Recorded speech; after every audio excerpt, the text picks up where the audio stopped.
Salve, salve Brasil! Bem-vindos a mais um episódio do nosso podcast Café com Ferri. Eu sou o Felipe Corleta, co-host desse podcast, e sempre abrimos aqui mandando sempre um beijo, um grande obrigado para os nossos patrocinadores.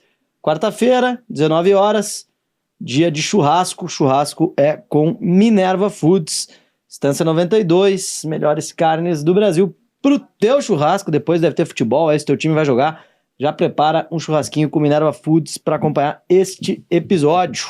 E Adapta.org, melhor empresa brasileira de inteligência artificial.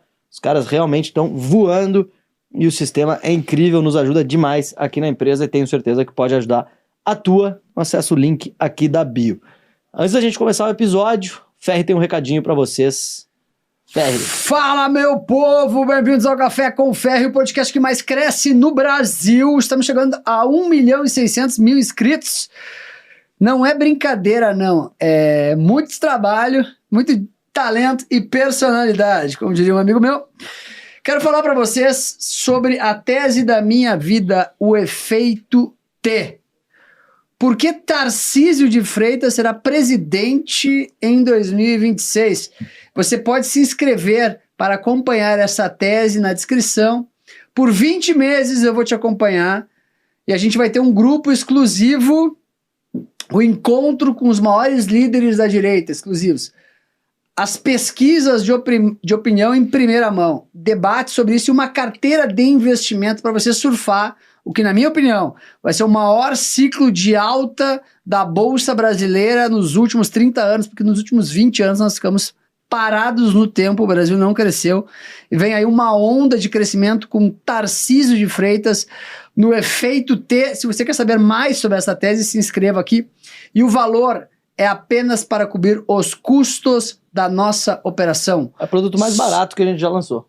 Só isso. Só para você participar, a gente quer ter conosco 50 mil investidores nessa jornada. Se você quiser saber mais, se inscreva aqui. Queria agradecer demais a presença do professor Daniel Lopes. Vamos falar sobre coisas importantíssimas hoje.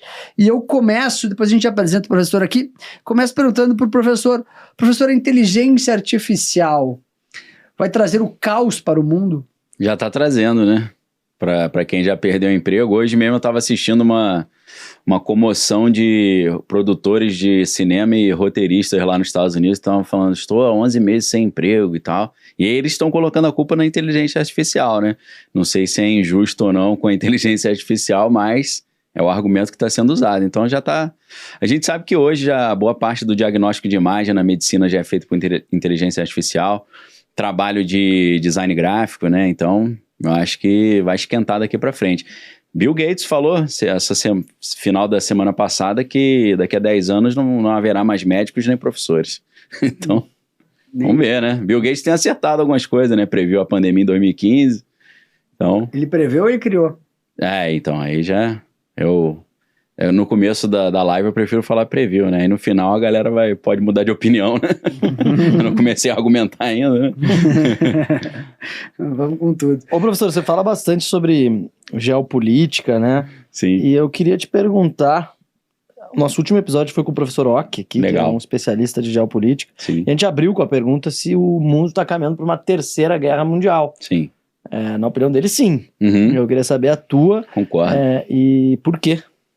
Então, na verdade, a gente já está numa espécie de terceira guerra mundial, né? Porque se você pegar a guerra na Ucrânia, e muita gente fala assim, vejam, a gente achava que a Rússia era tão forte, ela não conseguiu vencer a Ucrânia. Mas a Rússia não está lutando só com a Ucrânia, né?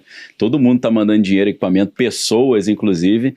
Então já é uma guerra Rússia contra uns 15 países diferentes, né? Talvez já os 32 países da OTAN. Então, se você botar os 32 da OTAN, mais a Rússia com o apoio da China, do Irã e da Coreia do Norte, você já tem uma espécie de guerra mundial já acontecendo, né? Tem inclusive um livro da Cristina Martín Jiménez que a Terceira Guerra Mundial já começou, e eu acho razoável essa ideia.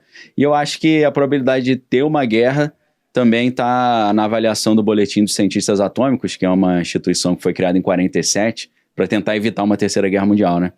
E foi o Einstein que encabeçou, né, junto com a equipe lá da Universidade de Chicago. E eles criaram o relógio do juízo final, que é uma maneira de medir o quão perto a humanidade estaria de uma terceira guerra mundial. Então, o relógio tem um ponteiro só e quanto mais perto da meia-noite esse ponteiro chega, quanto mais reto, a 90 graus ele está, mais próxima a humanidade estaria da terceira guerra mundial. Desde 1947 até hoje, é só você somar a quantidade de anos, ele nunca esteve tão perto da meia-noite. Ele está a 89 segundos da meia-noite. Então, olhando os especialistas e olhando o que já está acontecendo na Ucrânia, onde Peter Thiel, a Palantir Technologies, a Anduril também, Technologies, que são as empresas que estão usando inteligência artificial para a guerra, já estão fazendo test drive da próxima guerra, que o Elon Musk já falou que será com drones e não com aeronaves e pessoas, né? Gente, o professor Daniel é colunista da Gazeta do Povo, professor de linguística, jornalista pela UFRJ. É conhecido por análises contundentes sobre cultura, política e sociedade e aborda temas polêmicos e provocativos, gerando reflexões sobre os rumos do Brasil e do Ocidente. Bem-vindo ao podcast, obrigado pela presença. Tem um assunto que o professor fala que eu sou hipnotizado, que são as pirâmides do Egito e aquela coisa toda lá que ninguém sabe como é que... Né, que nem o cavalo em cima da árvore, a vaca em cima, ninguém sabe como a vaca foi parar em cima da árvore. Eu queria perguntar sobre um pouco sobre esse assunto. A gente vai mesclar aqui, viu, gente? Hoje é um podcast doido aqui. Pode puxar aí qualquer assunto. Eu queria que o senhor falasse... tu acha que as pirâmides escondem ainda segredos que a humanidade não conhece? Sim, claro. E esses segredos, entre aspas, precisam ser escondidos, porque senão você vai precisar, você não, né? A comunidade acadêmica e tal, vai precisar reescrever a história. Então, eles não querem isso. Eu posso fazer uma ilustração com a teoria da evolução na biologia, né? Existe uma vontade tão grande de provar a teoria da evolução, mesmo sem provas, né? Que, por exemplo, foi criada uma linha de raciocínio chamada equilíbrio pontuado, né? Do Stephen Jay Gould, né? O biólogo, que não precisa de prova. O equilíbrio pontuado é o seguinte, é uma explicação do motivo pelo qual a teoria da evolução é verdade, apesar de não ter provas. Então, eles vão dizer o seguinte, a evolução não acontece linearmente e gradualmente, ela acontece por saltos. Por exemplo, uma mulher, de repente, foi fazer um pré-natal, pariu uma macaca. Ou então a macaca pariu uma mulher, melhor dizendo, né, na ordem. Não tem um intermediário entre o homem e a mulher, o peixe e o anfíbio e o réptil. Então, assim, de repente nasce o que eles chamam de monstro esperançoso, né, hopeful monster. Então, por meio de saltos, não deixa registro fóssil. Então, a teoria da evolução seria verdade, mesmo sem ter prova.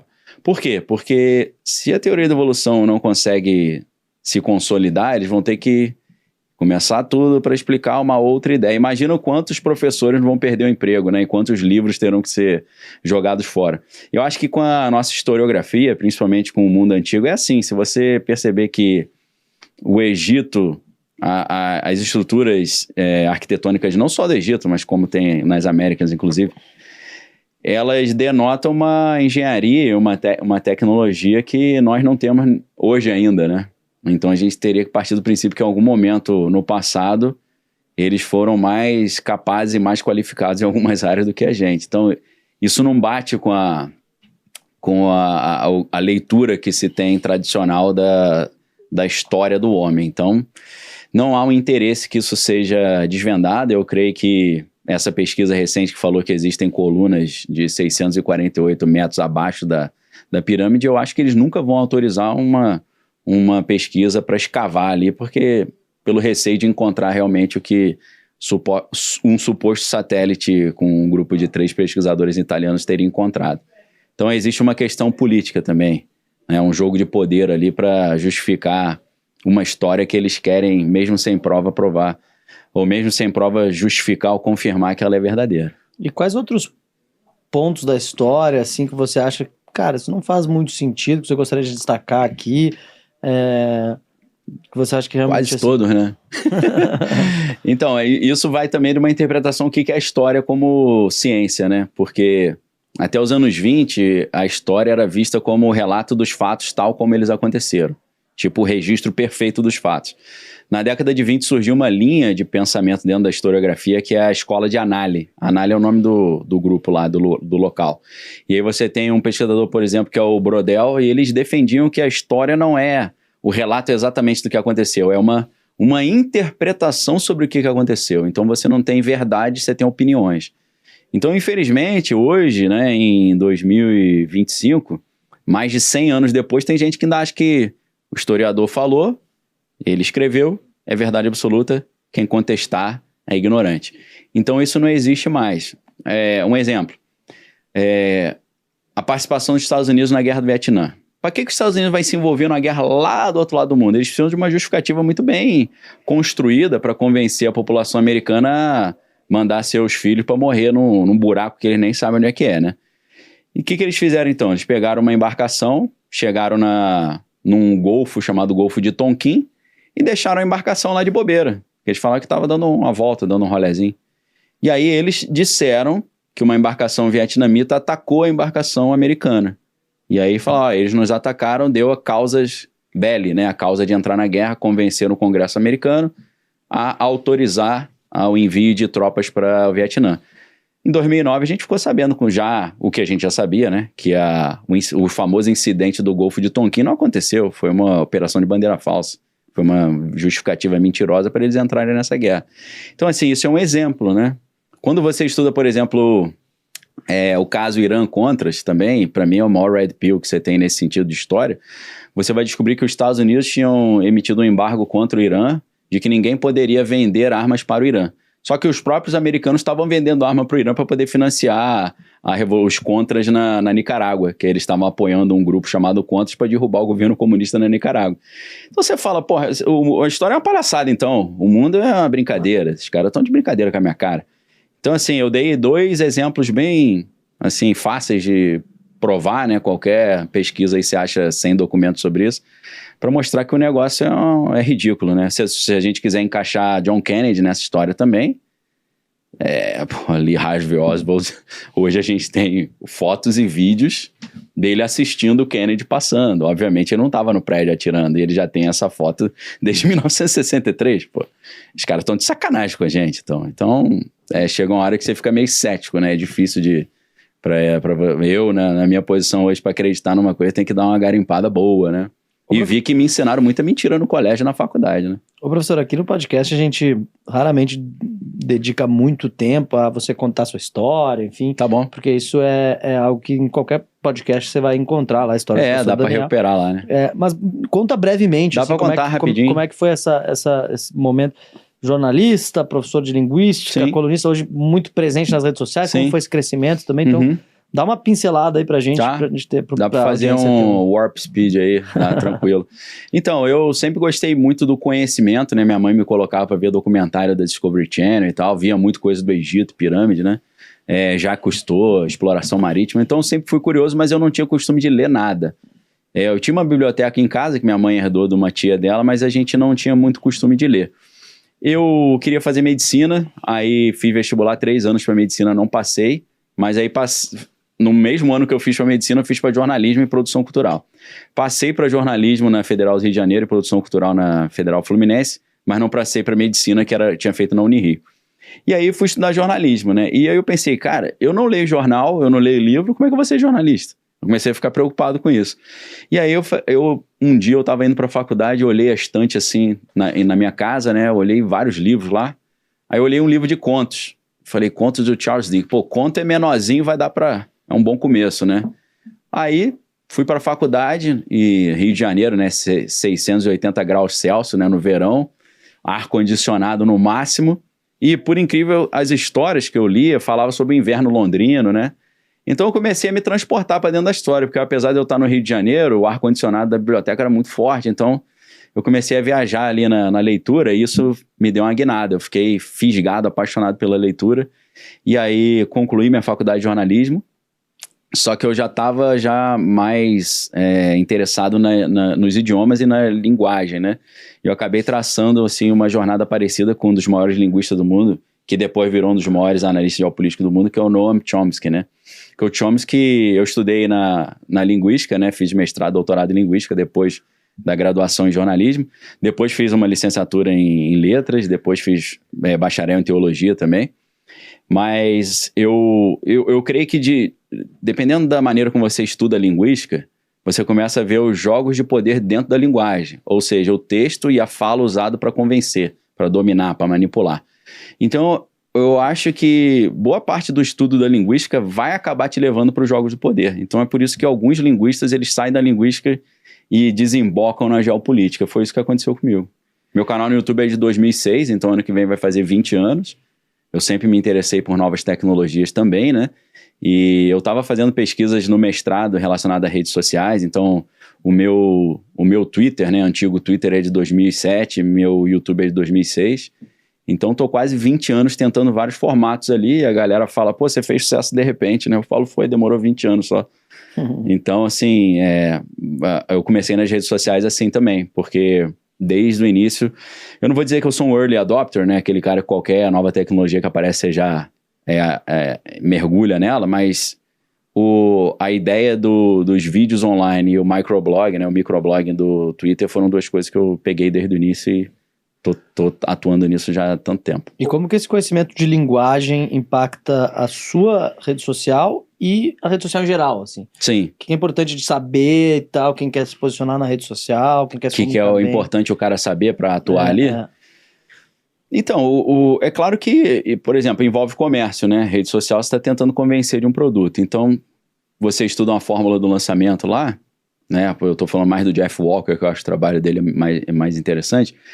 Mas quando você entende linguagem, e eu, portanto, usar a linguagem nas minhas pesquisas com o enfoque do convencimento, da retórica, né? Eu fui convidado para ser instrutor do curso avançado de operação psicológica do Exército. Então, como você está falando na internet, você, obviamente, quer passar uma imagem que você sabe o que você está dizendo e que sua palavra tem peso. Isso é linguística pura, né? Porque isso é a retórica clássica do Aristóteles, que ele dividiu num tripé, que é ethos, pathos e logos, né? São os 3 argumentos. Ethos é como você usa as emoções da plateia para convencer a plateia. O ethos não, pathos, perdão, né? Pathos vem de patologia, que é sentimento, né? Sentir a dor.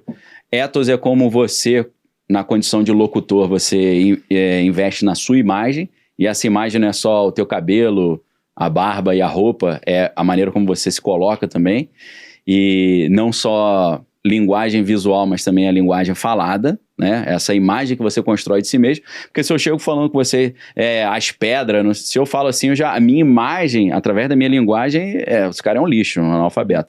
Agora, às vezes, a maneira como você fala, você já está passando uma imagem, esse cara sabe o que está falando.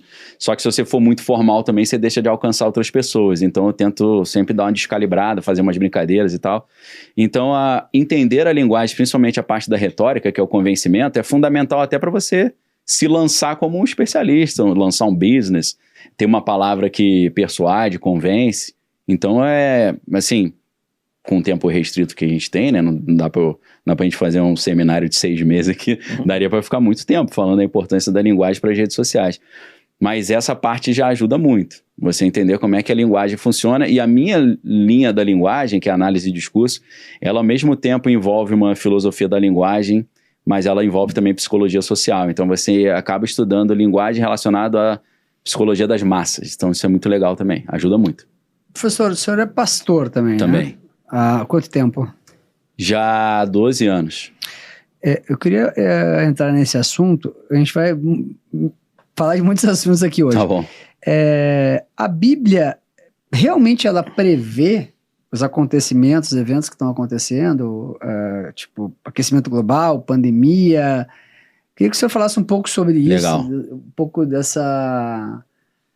desse livro sagrado, né? Sim. Tudo que tem na Bíblia é verdade. Ou se ele é ambíguo, e aí tu pode, né, Legal. fisgar alguma coisa. Eu queria que você falasse um pouco sobre isso. Esse assunto é legal. Então, eu sou bacharel em teologia e doutor em linguística. Então, na teologia, por incrível que pareça, eles vão te ensinar hoje na teologia, na boa teologia, como se diz, né, nas boas academias, que a Bíblia não é a verdade de Deus e que Jesus não é Deus, que a ressurreição dele é mentira. Então a gente aprende isso na faculdade de teologia, né? Por quê? A gente tem que entender um pouco da sociologia do conhecimento. A partir de Descartes começou a tentar fazer com que as pessoas chegassem até Deus sem botar Deus na história, né? Então Deus começa a ser meio que escamoteado da academia, apesar de que as primeiras universidades que existiram, a Universidade de Paris e a Universidade de Cambridge, né, e Oxford, eram curso de formação de pastores, né? Assim como Harvard, Princeton, Yale, né? Boa parte das Ivy League, das universidades top americanas, eram formação pastoral, né? Inclusive Harvard e Princeton eram o nome dos pastores, né, que inauguraram esses cursos de formação teológica. Até hoje tem faculdade de teologia dentro dessas universidades, né? Apesar de que o professor Dale Martin, que é um professor de Novo Testamento de Yale, ele começa o curso dele de verão, né, que é aberto, tá na internet. Ele fala, a gente está ensinando cristianismo aqui, não sei por quê, porque cristianismo não tem valor nenhum, serve para nada, é só lorota. Vocês vieram fazer o quê aqui? Então, a academia pensa assim, né? Só que quando a ciência foi se estabelecendo, começou um negócio assim que as faculdades deixaram de ser comandadas pelos religiosos, passaram a ser comandadas pelos cientistas. E chegou um momento que os cientistas viraram para os teólogos e falaram, olha, teologia não é ciência. O que você está fazendo aqui na universidade? Ou você para com essa palhaçada de falar milagre e ressurreição de Jesus e céu e inferno, ou a gente vai tirar vocês daqui. Eles falam, não, agora a gente vai virar uma ciência da religião. A gente vai estudar a sociologia da religião, antropologia da religião, psicologia da religião. Não deixa a gente aqui ainda. Então a teologia foi ficando cética. Ela foi tirando o sobrenatural porque eles acham que o sobrenatural não está no escopo da ciência, está no escopo do misticismo. É claro que é uma visão positivista também, que o positivismo do Auguste Comte ele fala da evolução do conhecimento humano como se fosse um ser humano bebê, adolescente e adulto, né? A religião, é a humanidade neném, que não sabe de nada. A humanidade adolescente é a filosofia, a humanidade madura é a ciência. Então, é o cientificismo total, né? Aí entra até uma curiosidade da filosofia da linguagem que surgiram os positivistas lógicos, né? Que é o pessoal da filosofia da linguagem que puxava a lógica e o positivismo para dentro, né? E o lema deles era, só o que é cientificamente comprovado pode ser considerado verdadeiro. Aí um cara malandro na linguagem falou assim, mas essa premissa pode ser cientificamente comprovada? A frase, tudo que é só o que é cientificamente comprovado pode ser considerado verdadeiro. Isso pode ser cientificamente comprovado? O cara falou, não. Ele falou, então pode dar licença, né? Entendeu? Que aí você cai numa autocontradição no próprio termo. Então, assim, a Bíblia é a verdade? Depende. O que é verdade? Você tem que... É uma questão que está em aberto ainda. Para a ciência, a verdade é aquilo que é colocado como verdade, é comprovado com algumas teses, mas que é verdade enquanto não se prove o contrário, né? A verdade da ciência não é uma verdade eterna, pelo menos segundo Thomas Kuhn e os verdadeiros filósofos da ciência. Então a verdade da teologia é diferente da verdade da ciência, porque a razão não é uma exclusividade da ciência. A razão está na filosofia, a razão está na teologia também. Então isso é um erro que o professor de Oxford, o John Lennox, ele explica muito bem num livro chamado, é uma pergunta, a ciência pode explicar tudo? Esse livro ele traz uma discussão filosófica bem interessante em cima disso. Então, assim, a Bíblia prevê o futuro? Na opinião da teologia, não. Tudo que aconteceu, que dizem que a Bíblia previu, eles escreveram depois, quando já tinha acontecido, mentindo, dizendo que é antes, então seria uma grande mentira. Vou dar um exemplo, né? O profeta Daniel na Bíblia, que teria vivido mais ou menos no século VI a.C. na Babilônia, ele previu todos os reinos que viriam depois da Babilônia, inclusive o Império Romano, né? O rei Nabucodonosor, ele tem uma visão de uma estátua, ele tem um sonho, e a história é curiosa, né? Porque o rei chega para os seus bruxos, né, os sábios, e fala assim, olha, eu tive um sonho e eu quero que vocês interpretem, afinal eu banco vocês para isso. Aí eles falaram, ótimo, conta o sonho que a gente interpreta. Falou, não, vocês são bruxos, vocês que adivinham meu sonho, pô. Aí os caras, aí não tem como. O único que conseguiu fazer isso foi o profeta Daniel. Então ele teve a revelação do que o cara sonhou e interpretou o sonho. Era uma estátua, cabeça de ouro, peito de prata, cintura de bronze, as coxas de ferro e os pés de barro misturado com ferro. Aí o rei ficou assustado e falou, caramba, foi exatamente isso que eu sonhei, mas qual o significado? Ele falou, a cabeça de ouro é o Império Babilônico, o tórax de prata é o império que virá depois de você, e ele dá a entender que é o Império Medo-Persa, que aconteceu. Depois a cintura de bronze é o Império Grego. Ele não fala Império Grego, mas ele fala, virá um cara do lugar tal que vai reunir o povo. Você vê que é a descrição perfeita do Império Grego, Filipe da Macedônia, pai de Alexandre o Grande. Depois ele fala, aí virão os navios de Quitim. Quitim era como eles davam o nome para a região que depois viraria Roma. Então depois as coxas de ferro ao Império Romano, e aí depois o próximo império seria os pés, que é barro misturado com ferro. Esse seria o Império Romano restaurado. Esse, teoricamente, não aconteceu ainda. Talvez o Elon Musk está ajudando a implementar, que ele é viciado em Roma, né? Fez até um gesto lá que falaram que era um gesto antissemítico. Ele falou, não foi nada. Entendeu? Imagina, não, ele diz que foi um gesto romano, né? Ele falou? Falou, né? Que ele gosta muito de Roma e tal. Ele bota SPQR, né? Senado e o povo romano, né? Ele faz memes dele com a roupa do centurião romano e tal. Esse é doido. Então, assim, pode ser que os Estados Unidos estejam montando o próximo Império Romano, eu não sei, né? Ou a terceira Roma do Maquiavel. Então, assim, teoricamente, esse livro da Bíblia do século VI, ele previu eventos até o século I a.C., né? O Império Romano. Aí você fala, caramba, a Bíblia previu o futuro, né? Só que a teologia, como a teologia parte de um princípio que o mundo sobrenatural não existe, ou se existe é inalcançável, eles vão dizer, não, escreveram depois já do Império Romano existindo esse livro e botaram como se fosse antigo, entendeu?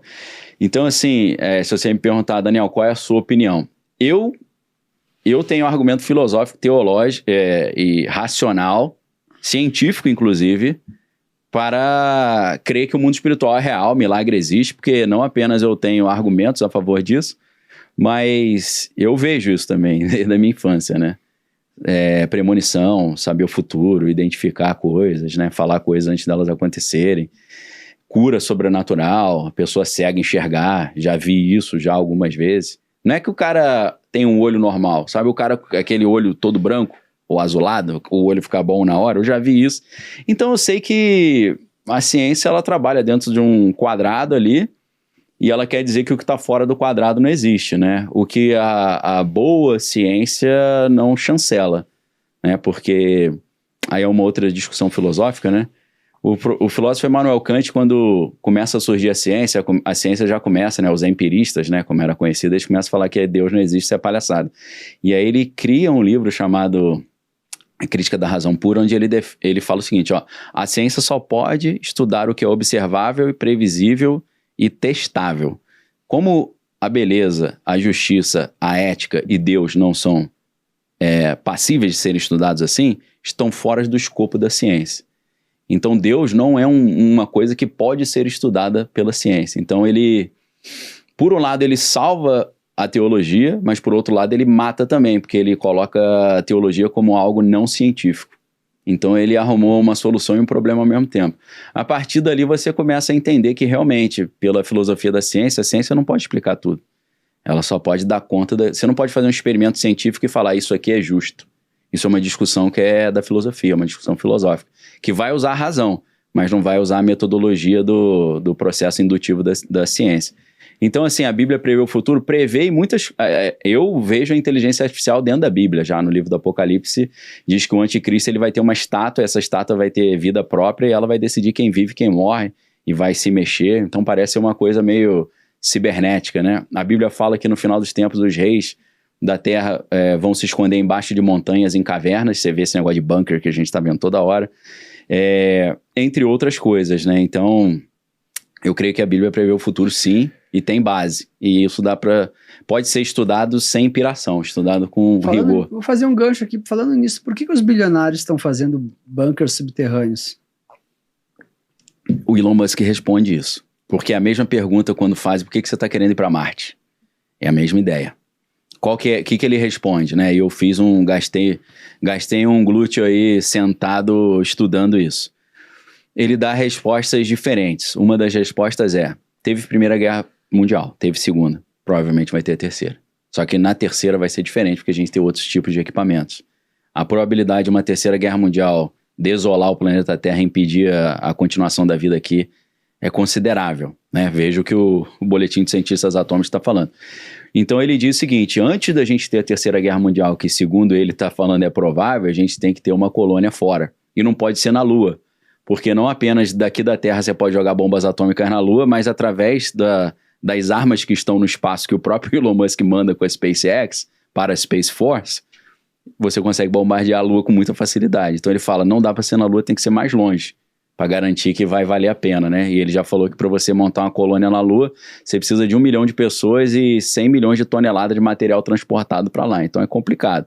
Então a primeira coisa que ele fala é que precisa ter essa colônia fora, por causa de uma certeza de uma terceira guerra mundial.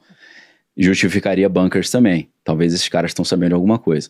A outra coisa que ele fala é a terceira guerra mundial, ela, com a explosão das bombas atômicas, pode gerar o que é chamado de inverno nuclear, que tem muita fumaça que sobe, a atmosfera se escurece, a Terra se esfria e não vai ter alimento para todo mundo, né? Isso sem falar na radiação. Então, inverno nuclear também é outro problema. Inverno nuclear esse que pode ser também desencadeado por uma erupção vulcânica de grandes proporções, o que a revista Economist para 2025 está falando que é um perigo que a gente pode enfrentar. Outra coisa, os cometas e meteoros que a NASA todo dia fala, a possibilidade é 0,1%, daqui a pouco está 0,5%, depois está 1%, depois está 2,5%, agora já está 3%. Você fala, daqui a pouco está 40%, né? Então ele fala também dos meteoros. Ele fala uma outra coisa que ele já deu essa pista em vários lugares, inclusive o presidente Donald Trump em 2022, é fácil de achar esse vídeo na internet, é só você botar Donald Trump Ice Age ou Donald Trump Cooling of the Earth, alguma coisa assim. Ele está diante de um comitê de cientistas, os caras falam assim, a gente precisa da sua ajuda, presidente, para combater o aquecimento global. Aí ele dá uma risada e fala, não vai esquentar, meu amigo, vai esfriar.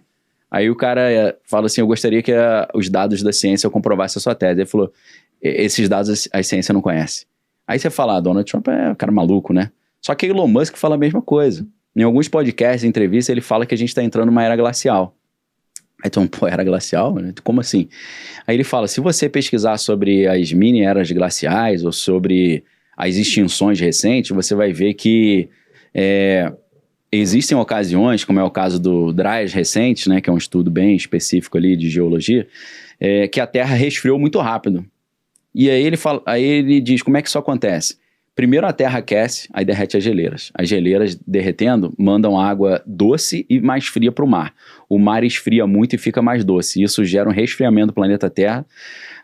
Os polos ficam bem mais frios e você tem uma concentração de agricultura mais no Equador. Isso tem acontecido de tempos em tempos. Segundo o Elon Musk está falando, e se você estudar os drives recentes, esses eventos vão nessa linha.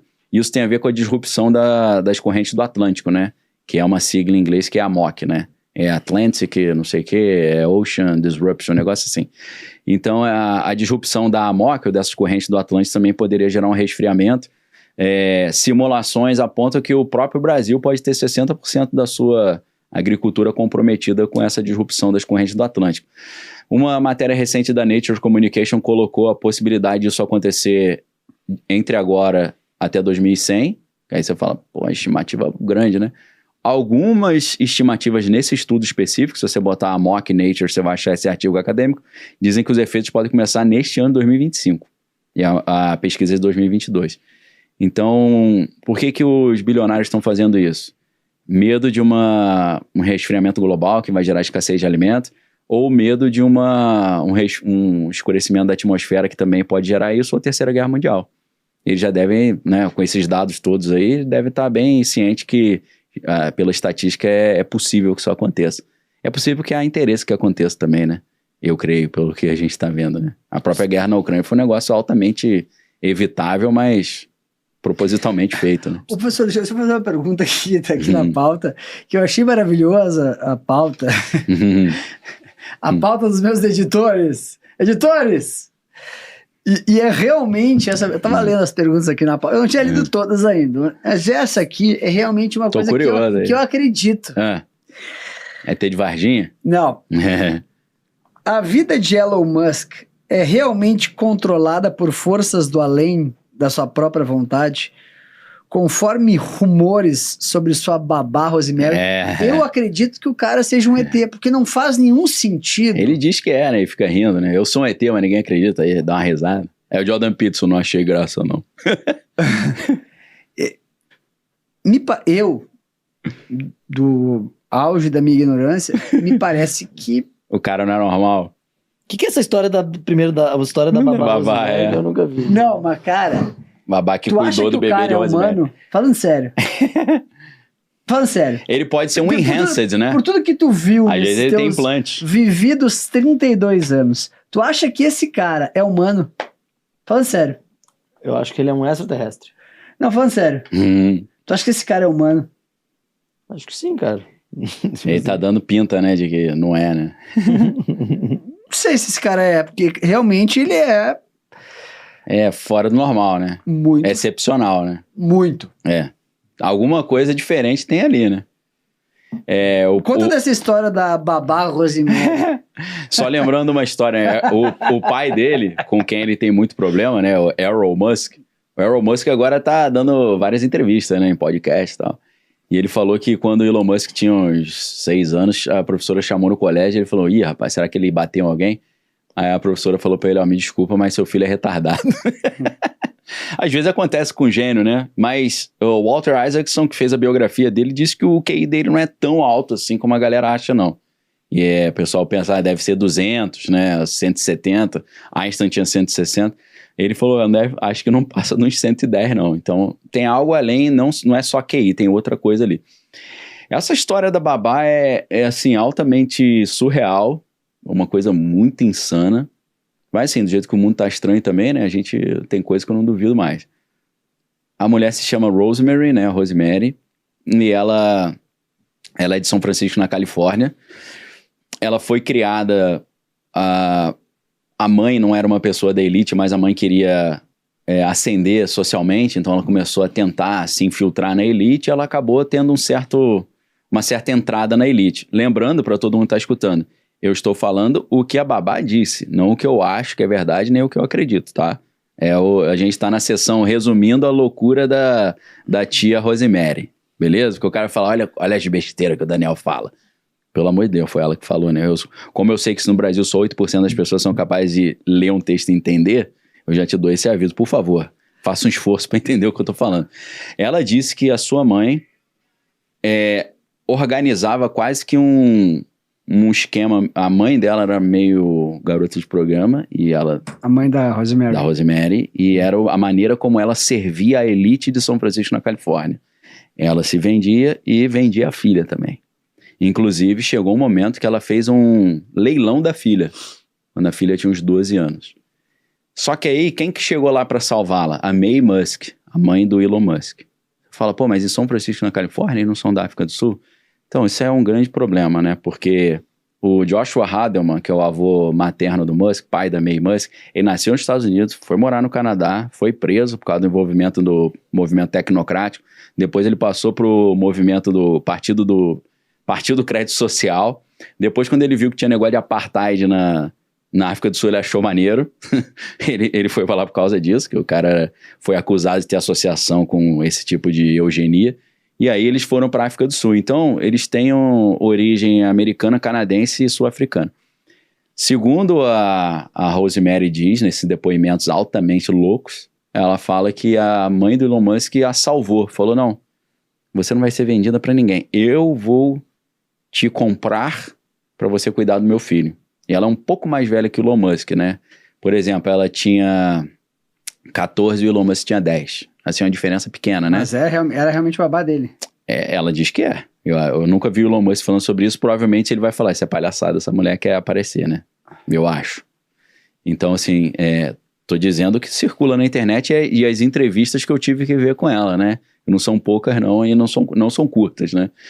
Só uma tem 1h50. Então eu escutei muito, né? De curiosidade, né? Pra mim não importa se é verdade, é interessante, é divertido, né? Como se fosse um filmezinho de terror e comédia. E aí o que acontece? Ela,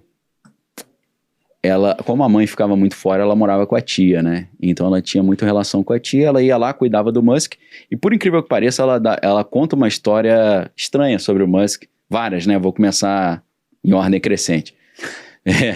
Ela disse que o Elon Musk, com 10 anos, tinha tamanho de 5, que ele era pequenininho. Parecia uma criança subdesenvolvida.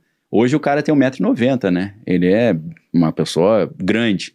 Você vê nos podcasts que ele senta, a perna dele nem cabe. Ele é mais alto que o Trump, né? O Trump diz que tem 1,90 m, mas deve ter 1,88 m, 1,87 m, né? Também vai envelhecendo, vai dando uma empenada, né? Então ela fala, ele era uma criança estranha, porque ele era muito pequeno para a idade que ele tinha. E ele ficava muito assim, parece um traço de autismo, né? Por exemplo, ele ficava parado olhando pela janela sim, sei lá, um tempão, olhando pro nada. E ela disse, aí começa a loucura. Ela disse que um dia ele tava olhando muito tempo, ela falou, aí, vem cá, vamos brincar. Ela disse que quando ele virou, ele tava com o olho todo branco. Ou todo preto, sei lá. Acho que é todo preto que ela fala. Aí já começa o Bebê de Rosemary, né, o filme. Aí depois ele disse que, ela falou que o Elon Musk chamava ela de Moon. O nome dela é Rosemary. E ela disse que depois ela descobriu que a May Musk estava no parto dela, no hospital, e ela que falou pra mãe da Rosemary, coloca o nome dela de Rosemary. Ela falou que descobriu que foi a May Musk que deu o nome pra ela. Ok, é o que ela disse.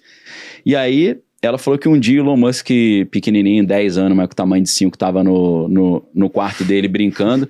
E ela falou que ele não tinha brinquedo normal, ele tinha uns brinquedos assim, tipo umas estatuezinhas africanas, um negócio meio estranho. E ele fazia uns negócios meio Stonehenge, assim, uns templinhos. E aí ele tava montando isso em cima da cama dele, só que a porta tava fechada. Aí ele gritou lá dentro do quarto, Moon, vem brincar comigo. Aí ela foi, né? Só que ela disse que quando ela abriu a porta, ele tava fazendo tipo um ritual nesse Stonehengezinho, com as estatuazinhas. Aí, o que foi falado pra ela é o seguinte, esse menino vai ser um príncipe do planeta Terra. Ele é a criança mais importante do mundo. Você não deixe nada acontecer com ele. Se acontecer com ele, você vai ver. Então botava o maior medo nela, né? Ó, toma conta desse garoto. Esse garoto é muito importante. Ele vai ter uma função primordial no destino da humanidade. Tudo, lembrando, isso é o que ela diz nas entrevistas. Na hora que ela abriu a porta, ela viu ele fazendo esses rituais lá, abriu um portal e ele foi sugado para dentro do portal. Aí ela falou, poxa, falaram que se o menino sumir vai ficar ruim pro meu lado. Vou ter que ir lá pegar o moleque. Aí ela foi e entrou no portal. Aí quando ela entrou... É Caverna do Dragão. Caverna do Dragão, Só falta o mestre... Acho que o Elon Musk era o mestre dos magos, né? Que ele era pequenininho. Aí ela disse que entrou no portal, tinha um demônio gigantesco. E o Elon Musk estava rindo. E aí ele falou... Aí, ó, falou pro demônio, trouxe o teu presente. Era ela, a Moon, né? Ou a Rosemary. Aí ele disse que o demônio pegou ela pelo pescoço e começou a matar ela. E ela disse que essa tia... Apesar da mãe dela ser meio, segundo ela diz, meio satanista, essa elite é toda satânica, a tia levava ela pra igreja, então ela sabia algumas coisas de Bíblia. Aí ela falou que ela lembrou de Jesus e ela começou como ela não estava conseguindo falar, que o demônio estava apertando, ela começou a pensar, Jesus me salva. Ela falou que na hora que ela pensou isso, ela e o Elon Musk voltaram pro quarto. E ele deu uma bronca nela, falou, pô, você era meu presente pros meus amigos. Ela falou, pô, sai fora, meu presente, caramba, tá maluco? Aí ela disse que foi embora esse dia, pensou, cara, não vou falar isso pra ninguém, né? E ela chegou pra tia, contou pra tia e falou, tia, eu acho que esse moleque é o anticristo. Aí, você imagina que a tia falou, minha filha, pelo amor de Deus, né? Você tá vendo muito filme. Ela disse que a tia falou, sabe o seguinte? Ele não é anticristo, não. Mas ele vai ajudar o anticristo a chegar ao poder. É assim, resumindo, isso a história. Da Rosemary. O bebê de Rosemary. Eu não duvido que esse cara seja um ET mesmo. Tem mais coisa estranha, mas aí acho que mais a gente faz episódio de sessão de descarrego aí depois. Professor, vamos falar sobre o Oriente Médio. Ah, ótimo. A guerra em Gaza parece não ter fim, né? Parece não ter fim há 4.000 anos? Tem isso também, né? Então.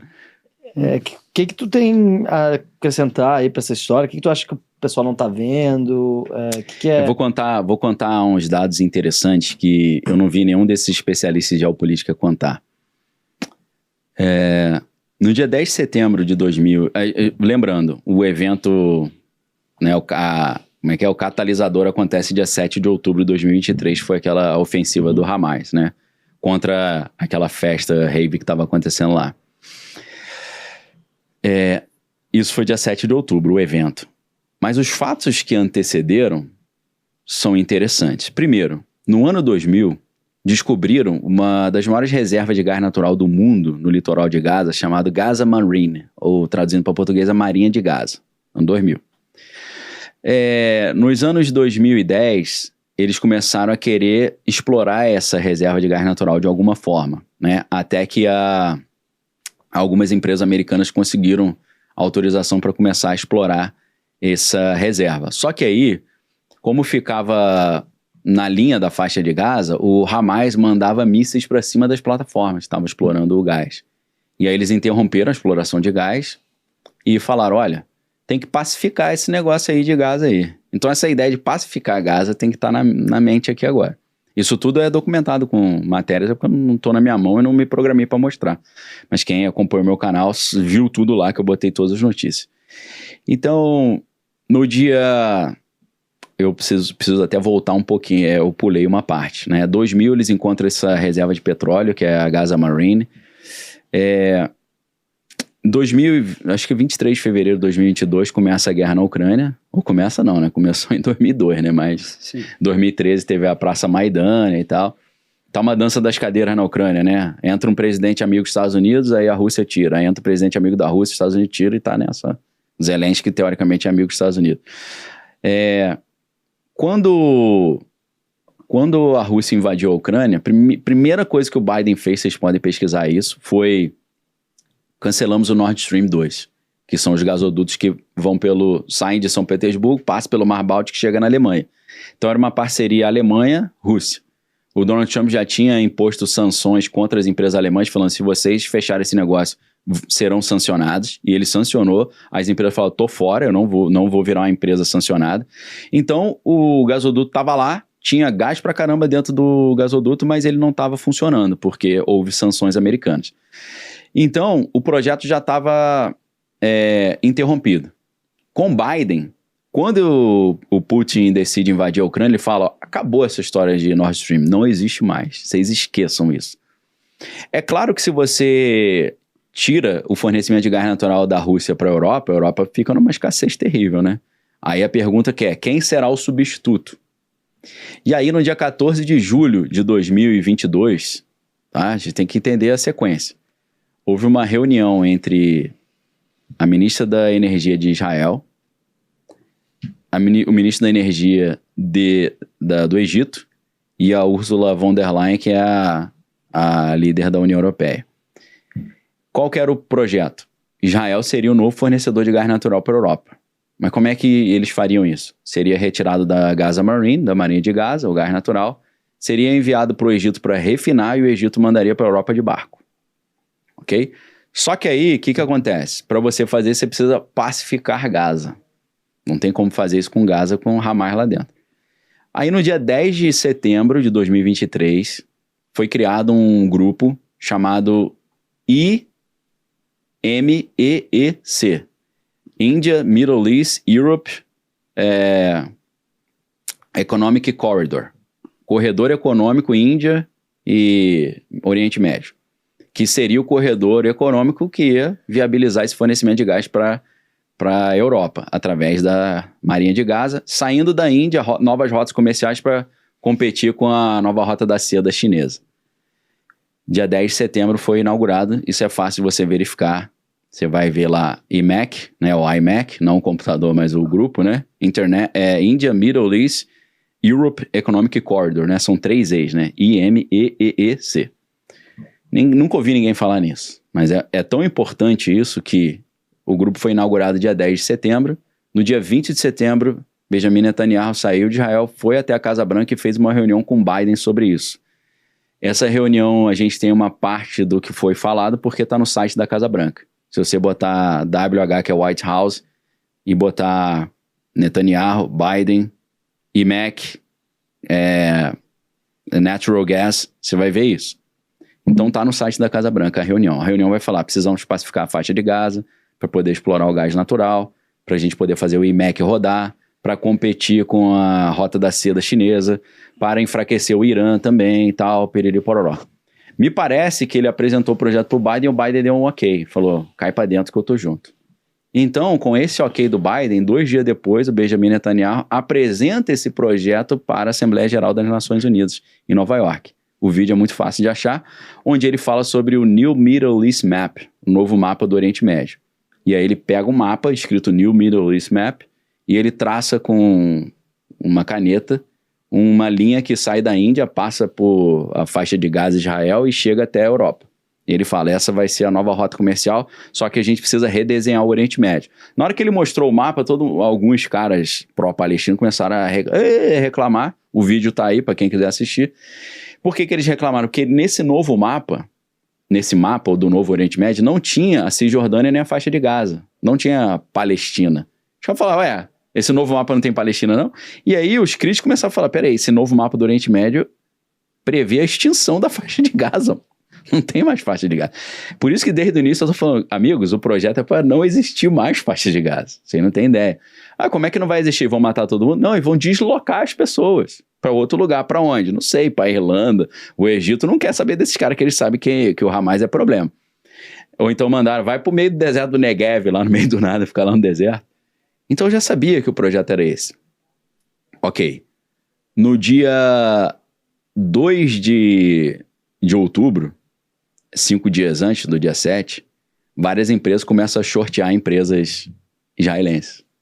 Os caras já sabiam que algo ia acontecer. Por que eles sabiam? Pô, todo mundo sabia. Até o Rafael Hayon. Rafael Hayon é um civil israelense que ele tinha uma autorização do governo de Israel, porque ele tinha uns aparelhos de rádio que ele espionava as comunicações do Hamas.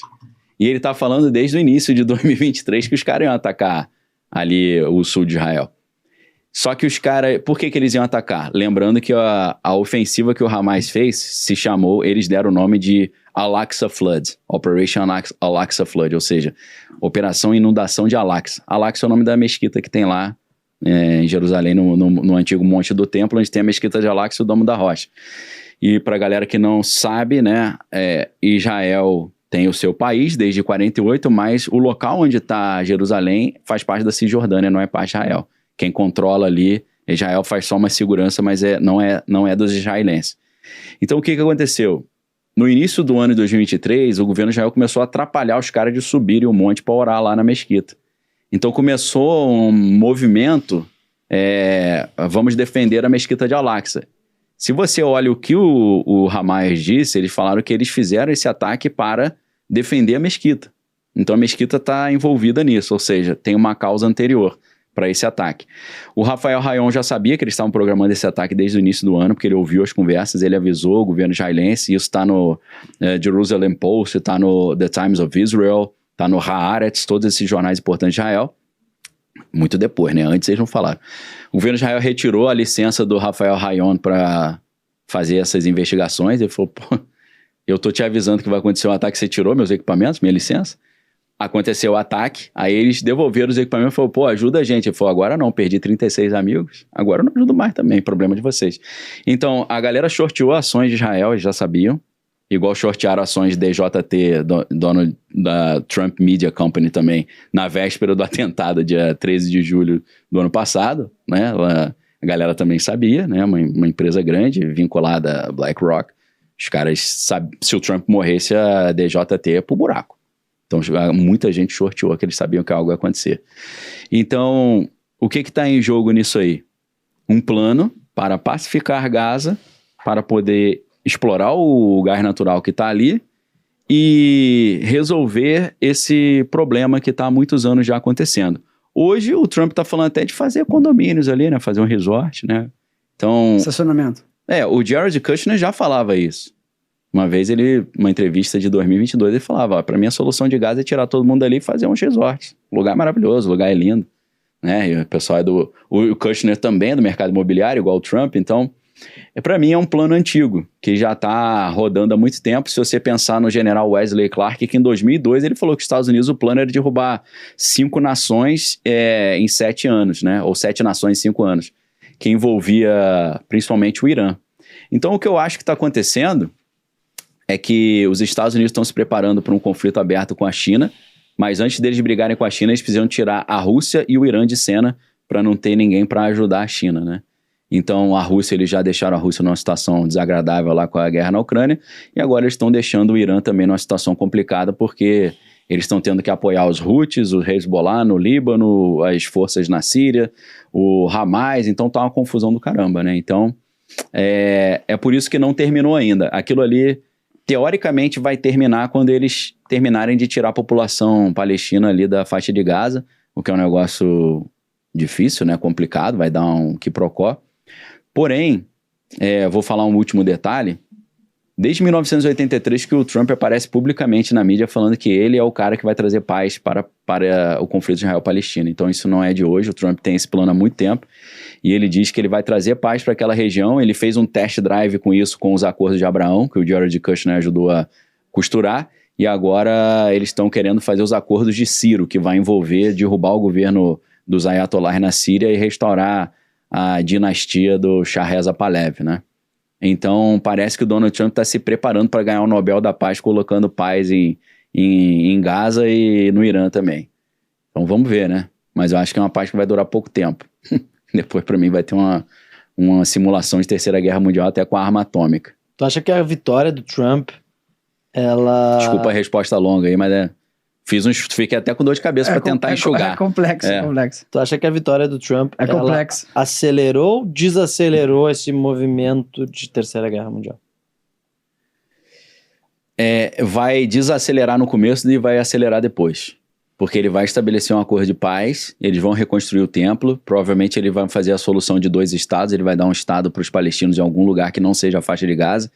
Por algum motivo eles vão acabar aceitando, mas esse acordo vai envolver eles aceitarem um estado, mas aceitarem também liberar um monte do templo para os judeus reconstruírem o templo de Jerusalém. E depois que esse acordo estiver formalizado, eu acho que isso vai durar pouco tempo, porque as nações árabes não vão aceitar, então vai começar um caos no Oriente Médio.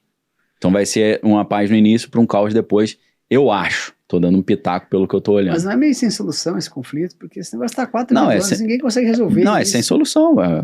Vai ser uma, tipo lei para inglês ver, é uma fachada de solução. Porque assim, os povos se odeiam, eles querem literalmente obliterar obliterar o outro. From the river to the sea, né? Sem Israel, né? Exato. Então, tu vê alguma chance, alguma... eu não consigo... Ninguém nunca resolveu, ninguém nunca chegou perto de resolver, ninguém nunca chegou perto de só se agrava e só continua. Em nenhum momento teve 5 anos de paz. Todo mundo que tentou trazer paz em ambos os lados foi assassinado, né? O Yitzhak Rabin, os caras falando, não, a gente vai fazer um acordo de paz. Eles matavam. Os extremistas de cada lado matavam. Então é difícil, né? Exato. É complicado. E como é que tu tá vendo o início do governo Trump?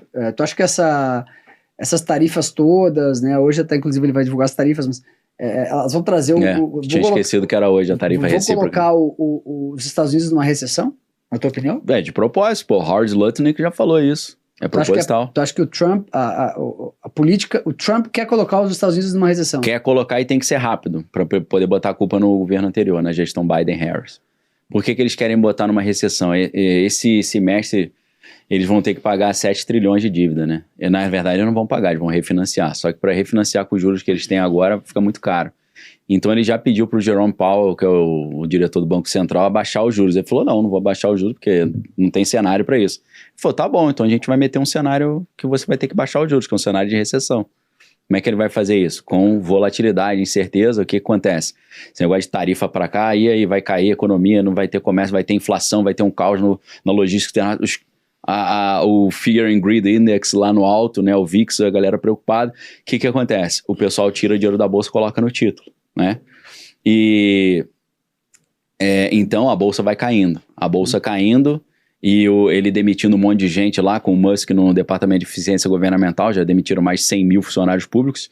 A própria United Airlines já falou que as viagens de funcionários públicos já caiu 4%. Então se o governo... Caiu 20%, caiu 50%. Não, 50%. Não sei por que eu falei 4%. 50%. Porque eu já estava pensando no dado seguinte.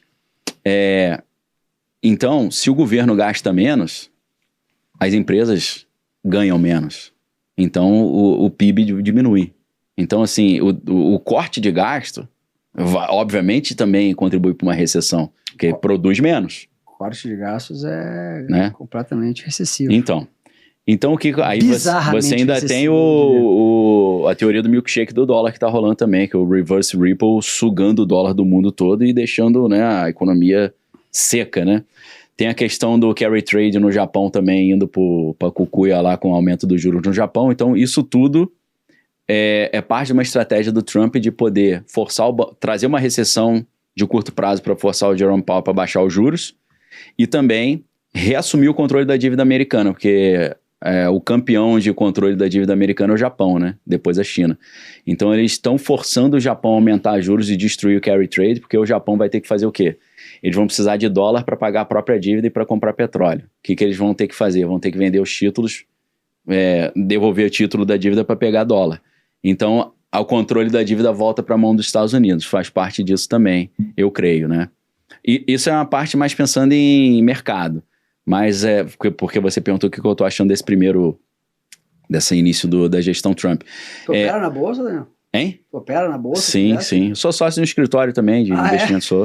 Caramba. O cara faz tudo, velho. Caramba, é pastor, Sim. é sociólogo, é filósofo, jornalista, youtuber, faço sessão de carrego também, exorcismo. Exorcismo. Surfo também, já fui patrocinado. Cara. Surfo ainda, apesar de não parecer. Caraca, que doido.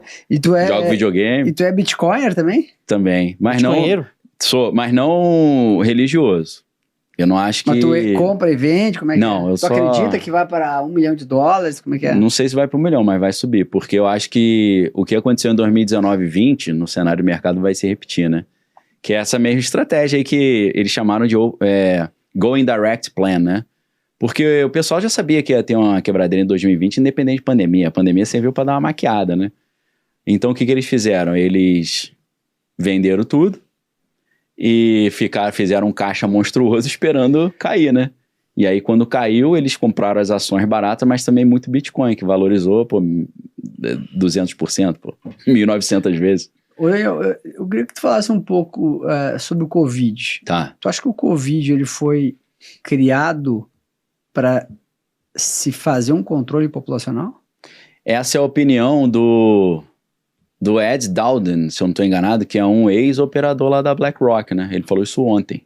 Ele falou, para mim, Covid foi proposicionalmente criado para evitar a crise previdenciária. Porque ele falou que você tem muito idoso e pouco jovem. Como é que você soluciona isso? Ou você aumenta o número de jovens ou reduz os de idosos. Ele fala, como a pandemia pegou mais os idosos, foi propositalmente feita para isso. Agora, se você pega o livro do Robert Kennedy Jr., o RFK, né? RFK, que é o The Real Anthony Fauci, que é um livrão capa toda preta, né? Grossão, cheio de documento.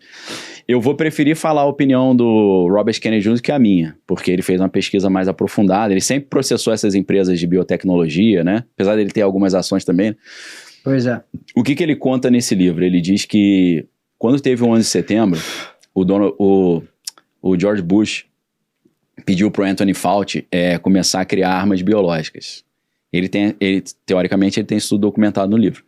Então, o George Bush chegou para o Anthony Fauci, que é antigão, né, do NIH, né, do National Institute of Health, lá, da Anvisa dele lá, ministro sempre envolvido com a saúde, desde a época do surgimento da AIDS, né, no início dos anos 80.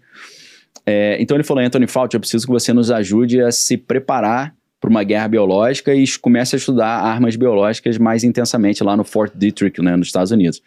E a gente não pode esquecer que no dia 11 de setembro teve o atentado às Torres Gêmeas e no dia 19 de setembro os congressistas estavam recebendo carta com antrax, né, que é uma arma biológica, né? O antrax é um negócio terrível. Então começou um medo nos Estados Unidos deles sofrerem um ataque biológico também, não só um ataque lá da terrorista. E aí o que acontece? Anthony Fauci, ele desenvolve 18 projetos junto com um cientista chamado Peter Daszak e com uma organização chamada EcoHealth Alliance e junto também com a Universidade da Carolina do Norte, pesquisando agentes biológicos e tentando prever como os agentes biológicos poderiam ser usados contra os americanos. Então eles começaram a fazer pesquisa de ganho de função, né, com o coronavírus. O coronavírus ele não conseguia penetrar na célula pulmonar humana, eles começaram a conseguir fazer isso por meio da proteína spike. E também eles conseguiram desenvolver uma tecnologia que é linhagem, eu esqueci como é que é, porque em inglês é diferente o nome, que eles conseguem fazer uma alteração num vírus sem deixar vestígio. Que um cientista olha e fala, não, ninguém alterou esse vírus não, o DNA dele está intacto. Então eles conseguiram desenvolver até essa malandragem de você fazer ganho de função no vírus e ninguém perceber que o vírus passou por esse processo. Quando chega na gestão Obama, 300 cientistas top de linha nos Estados Unidos ficaram sabendo desse projeto, pediram, pelo amor de Deus, para o Obama encerrar esses projetos aí, os 18 projetos de ganho de função que o Anthony Fauci estava fazendo, junto com essa galera toda aí que eu falei. No início, o Obama não levou em consideração o pedido, mas eles forçaram a barra e falaram, olha, essas pesquisas estão criando um cenário altamente pandêmico, de potencial pandêmico enorme. Aí a coisa foi ficando bem estranha, ao ponto de que Obama decidiu encerrar esse projeto e escutar os 300 cientistas, e ele falou pro Fauci, Fauci, pode pegar a tua caixinha aí, vai pra tua casa jogar a bocha aí que acabou o projeto. Só que o que ele fez? Em vez dele parar o projeto, ele transferiu o projeto pro laboratório de Wuhan, na China. Entendeu? Isso mais ou menos em 2016, 2017. Aí, continuou o projeto lá. E o projeto lá também começou a ter várias críticas. Tem um biólogo chamado Richard E. Bright. Se vocês colocarem no Google Nature, Richard E. Bright, o nome do artigo é mais ou menos assim, o laboratório preparado para lidar com os agentes biológicos mais perigosos do mundo. Traduzindo para português, né? The lab poised to deal, não sei o que, biological agents. Se você botar Richard E. Bright Nature, você vai achar esse artigo. Que foi um artigo que eu analisei no meu canal no YouTube no dia 23 de janeiro de 2020. Falando, vai ter uma pandemia global, porque eles já avisaram e eles querem que tenha. Aí eu falei isso e estudava muito PUT e tal na época, né? Me esqueci de fazer umas PUTs, né? Aí quando teve circuit breaker e tal, que o negócio pegou, né? Falei com minha esposa, podia ter ganho a grana. Ela, porra, você mexe com isso o dia inteiro e esqueceu de fazer. Aí eu falei, que oportunidade perdida, né? Agora eu já não perdi, que eu achei uma galera... Porque eu fico na geopolítica e eu vou passando as informações e falo, pensa na estratégia enquanto eu te alimento com informação e você pensa na estratégia. Porque pensar na informação e fazer a estratégia ao mesmo tempo eu não conseguia. Então, voltando, né? O que acontece? Nesse artigo de 2016, o Richard E. Bright estava falando, olha o que os caras falam no artigo. Nós estamos muito preocupados, porque a China não é um país de cultura aberta, eles escondem a informação, uma cultura fechada, então a gente não sabe o que está rolando dentro desses laboratórios. Tem um laboratório BSL-3, que é Biosecurity Lab 3, que é nível 3, que o máximo é 4, em Pequim, e ele fala, lá em Pequim, o coronavírus já escapou 4 vezes que a gente sabe, e gerou a crise de 2003. A galera não sabe que o nome do agente causador dessa pandemia de 2020 é SARS-CoV-2. Porra, se tem 2, teve 1. Quando que foi 1? Foi em 2003, que teve uma crise de coronavírus. Mas e eles já sabiam como é que lida, o que acontece.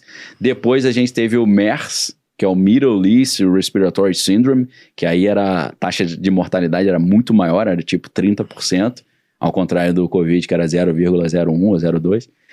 Então, assim, os caras em 2017, eu tô citando um, que é o Richard E. Bright, ele tava falando, tem que parar essa pesquisa que tá acontecendo no laboratório de Wuhan, porque do laboratório de Pequim já escapou 4 vezes. Vai escapar de Wuhan também. E tem alto potencial pandêmico. Então, é claro que se você perguntar pro chinês, o chinês ele tem uma teoria diferente que não ganhou repercussão na mídia, né? Em outubro de 2019, aconteceram os Jogos Militares Mundiais em Wuhan. E os chineses falaram que os americanos trouxeram o Covid e espalharam de propósito dentro da China. Aí a China falou, vai me sacanear, eu vou te sacanear também, e liberou para o mundo inteiro, né? Porque, curiosamente, quando começa a pandemia, né, em novembro de 2019, o primeiro oftalmologista que denunciou sumiu também do mapa, né? Silenciaram o cara, morreu de Covid também. No início, em novembro, dezembro de 2019, em Wuhan, o cara não podia sair de Wuhan e ir para a cidade vizinha, mas ele podia ir para o aeroporto de Wuhan e ir para o exterior. E como o chinês gosta muito de ir para a Itália, porque para eles é perto, aí foi tudo para a Itália. Aí a Itália foi o segundo epicentro da parada, né? E aí vem idoso lá. Aí um brasileiro vem da Itália, né, dia 27 de fevereiro de 2020, e traz para cá oficialmente, porque eu acho que já estava rolando aqui o Covid. Então, assim, a gente, pro chinês, foram os americanos que jogaram o Covid neles, levando lá, o Brasil ficou até em terceiro lugar, né, nesses Jogos Mundiais Militares de 2019 em Wuhan. Então são coincidências. Agora, pro chinês foi o americano que jogou o Covid neles ou liberou do laboratório e colocou culpa neles, por causa da guerra comercial que estava acontecendo com o Trump e China. Para o Robert Kennedy Jr., eles liberaram os propósitos para eliminar os idosos e para evitar a crise previdenciária ou para ganhar uma fortuna, porque os caras ganharam uma fortuna fazendo esse plano Go Indirect, né? Donald Trump reuniu os ex-diretores do Banco Central, mas a galera da BlackRock, e eles montaram um plano. Eles falaram, olha... Tu acha que a BlackRock controla o mundo? Pô, se você tem 10 trilhões, né, sob gestão, né? Pô, o PIB americano que é 17 trilhões, eu acho, 16, né? Você tem mais da metade do PIB dos Estados Unidos, né? 25 Dá pra dar uns pitacos, né? Com 29 trilhões, 28 trilhões. 28? É, tá. Isso tudo? É. Pô, então por que eu misturei esses dados? Né? Não, era mas 10 trilhões é coisa pra caraca, né? É, bastante coisa. Você compra um continente e tal, né? E eles têm uma filosofia explícita de a gente quer ser um stakeholder também, né? A gente quer ter relevância na sociedade, transformar a sociedade, né? Isso é o que eles dizem, né? Eles dizem. O Larry Fink fala isso abertamente, né? Que eles querem... eles não estão pensando só em finanças, eles estão pensando em cultura, né? Sociedade, assim como o Soros também, com a Open Society. Qual é a tua opinião sobre a eleição de 2026 no Brasil? 26? Então, eu acho que o Brasil reflete o que acontece nos Estados Unidos. Você teve o Trump entrou, Trump saiu. Bolsonaro entrou, Bolsonaro saiu. Então, ou o Bolsonaro volta ou a direita volta. Eu acho que isso está programado já, vai acontecer. Eu acho. Então, ou pode ser o Tarcísio, igual você falou também. Eu sei que vai trocar, não vai ser mais esquerda. Vai entrar uma galera, entre aspas, direita. O que você acha que são os maiores problemas do Brasil, já que a gente está no Brasil aqui, hoje, e como solucioná-los, como tu olha para o cenário doméstico? A gente falou então, para mim, assim, problema você pode pensar em educação, né, cultura, saneamento, que ainda é uma coisa ridícula, né? A gente tem metade da população que não tem saneamento. Exato. Mas é lamentável, né? É insano. Mas, assim, para mim, o maior problema hoje é esse dado que eu trouxe, que é um dado muito fácil de achar. Se você colocar no Google, apenas 8% dos brasileiros têm capacidade de ler e entender o que estão lendo. Para mim, esse é o maior problema. Porque se isso fosse solucionado, a gente solucionaria o resto, porque você teria uma população informada. E, ao contrário da gente ver uma revolução educacional no Brasil, a gente cada vez vê o Brasil tendo dados mais lamentáveis no PISA, né? E eu chamo assim de uma anomalia, isso é uma anomalia brasileira, porque se você tem um país que é 10ª economia do mundo, mas é penúltimo na educação, tem algo errado. Se ele é 10ª economia, ele teria que estar entre os 10 na educação também, mas uma coisa não bate com a outra. Então tem algo muito errado aí nessa história, que eu uso como ilustração o efeito Dunning-Kruger, que é Dunning e Kruger, Dunning, né? D-U-N-N-I-N-G, e Kruger igual o Fred Krueger. São dois pesquisadores psicólogos que perceberam que quanto menos uma pessoa sabe sobre um assunto, mais ela acha que sabe. E o Brasil acho que é o paraíso do Kruger, né? Então eu chamo os caras de Kruger. Que aí serve pro Fred Krueger e serve pro Dunning-Kruger, né? Porque o cara chega pra mim e fala, cala a boca, burro. Eu falo, porra, cara, eu te trouxe 68 bibliografias, pô.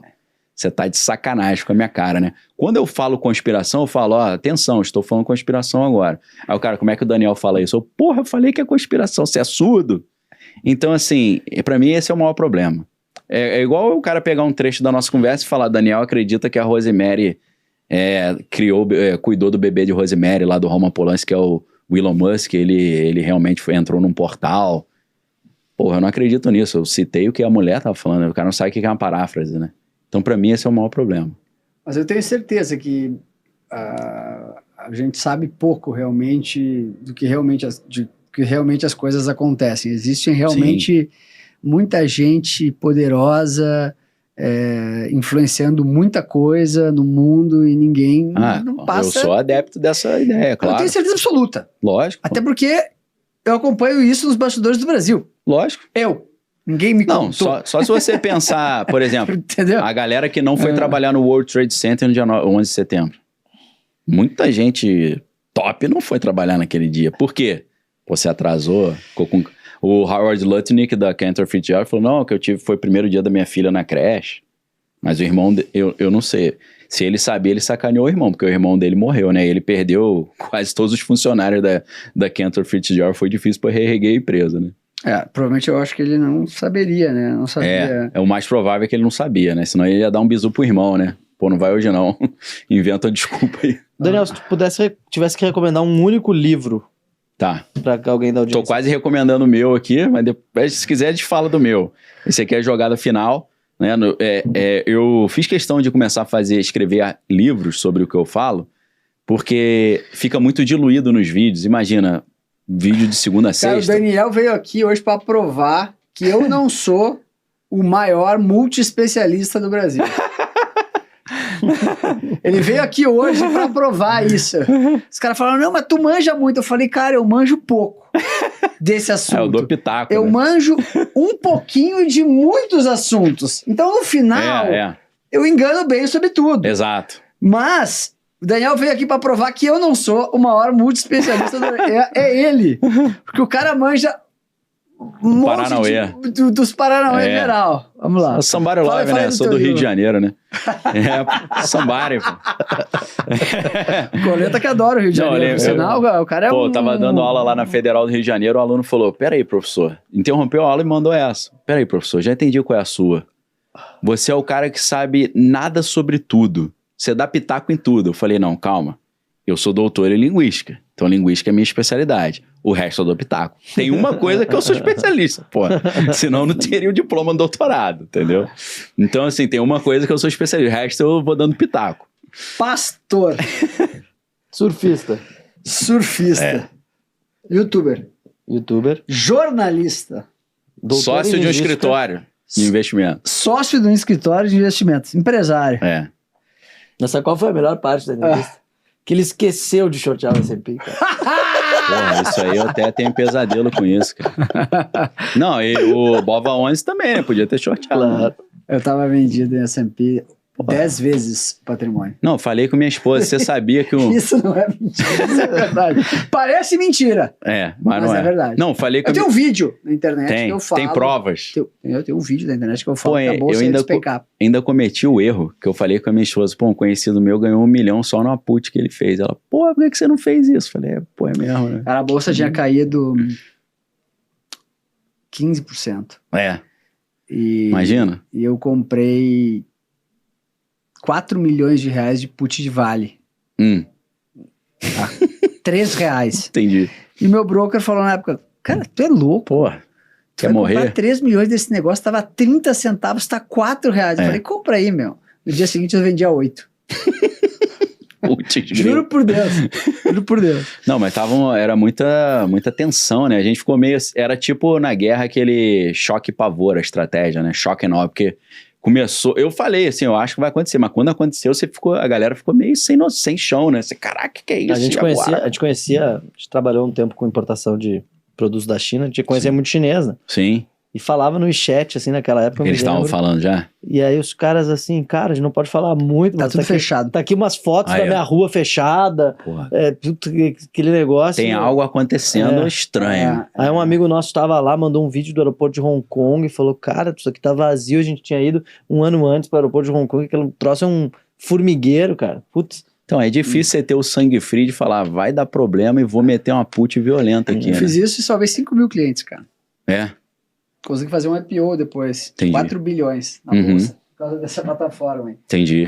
Acabei que foi uma união de sortes aí. Tem que ter um pouco de sorte. Tu acredita, Também, lógico, falando nisso, pô, tu acredita em lógico. sorte? Ou... Então, existe o cara estar no lugar certo na hora certa, né? E existe... Mas tu acha que sorte existe? Porque a gente teve Existe, aqui, aqui com a fundadora da Hope. É estatística, a sorte é estatística, né? Sorte não como uma coisa espiritual, uma coisa de estatística. A gente teve Calhou de... Sabe Igual que- você botou o número e acertou. Pô, deu sorte. Sabe que os estatística. alunos de Harvard, eles são sorteados nos Uhum. quartos, certo? Sim. E aí eu perguntei para a fundadora da Hope, Uhum. a Chayo, Sandra Chayo, eu perguntei para ela se ela acreditava no efeito sorte. Uhum. Daí ela falou, claro que eu acredito. O brasileiro foi sorteado para cair no quarto do Zuckerberg. É sim, o Saverin. Foi um sorteio. É, Eduardo O Saverin caiu no quarto do... Sim. Daí eu te pergunto, tu acredita no efeito sorte? Eu acredito dentro da estatística. Porque se você pensar a estatística, pela lei das probabilidades, você pode calhar de estar no lugar certo na hora certa e ter aquela ideia e acontecer. Agora, eu acredito numa questão espiritual também, que tem coisa que te empurra, te conduz. Aí é diferente de sorte. Mas tu acha que nascer herdeiro é sorte? Depende, pode ser uma maldição também. Não é sempre sorte, não. Muitos herdeiros, por terem nascido herdeiro, perderam a cabeça, né? Foram decapitados numa Revolução Russa da vida em 1917, né? Entendeu? O cara tem que ser esperto, né? Tem que ser malandro. E tu acha que o que é mais atraente, o poder ou o dinheiro? O poder, né? Porque o alto escalão é o poder, não é o dinheiro, né? Tem gente que não tem tanto patrimônio, mas tem poder enorme, né? Isso é um capital imaterial importantíssimo. Quem é a pessoa mais inteligente que tu já conheceu, pessoalmente? Porra, pessoalmente, cara... Agora tu me pegou, hein? Porque converso com tanta gente cascuda. Cara, não sei. Teria que pensar melhor agora. Tem um minuto. Tô com medo de falar. Um cara fala, pô, esse é muito burro, eu sou muito melhor. Cara, deixa eu ver aqui. Pessoas assim, impressionantes. Que pessoalmente você me quebra, porque eu sou um cara muito eremita também, fico muito em casa. Eu não me misturo muito. Então é difícil, cara. Cara, sei lá. Eu vou dar uma moral pra um parente, mas não é meu parente, é da minha esposa. É Bernardo, primo da minha esposa. É um cara que trabalha em tecnologia. É um dos caras, assim, que você conversa com ele e o assunto desenvolve. Não é um cara que você fala uma parada e ele fica... Porque tem muita gente que é gênio, mas o cara não... Eu chamo de gênio burro, né? Porque dizem que é o gênio burro. O cara que teve o maior QI da história, acho que ele se matou. Por quê? Porque é igual um computador. O computador é uma máquina inteligente, mas é uma máquina burra, que às vezes você clica um troço e que não era para clicar e ele não entende que o clique foi errado, ele executa. Uhum. Então tem caras que são máquinas, assim, eles são altamente inteligentes, mas você não consegue desenvolver, porque ele tem uma dislexia, às vezes ele não consegue falar. Então é um cara gênio que você não consegue aprender com ele, né? Então é difícil isso, né?